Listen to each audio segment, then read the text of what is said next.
So here in this video, I'm going to show you what the melodic minor scale is, right? So we're doing the melodic minor scale now. So this is it. Let me play it very slow. Let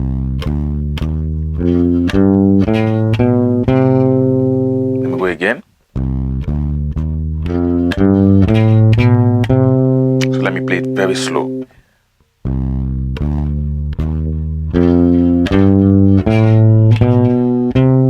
So let me call out the notes. So your one, which is your do, so do. Your re, which is your two, so do re.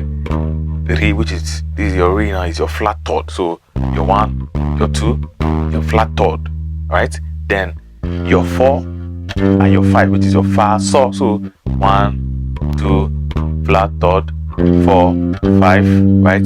Then your 6, right? Which is your la, and your ti do, which is your 7, and end with your do. So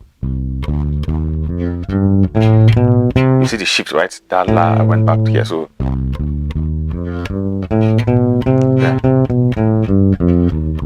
You see how it sounds, right? So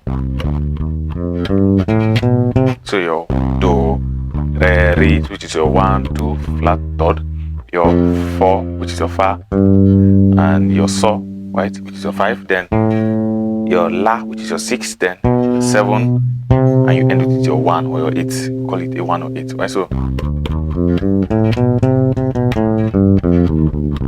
that is your melodic minor scale.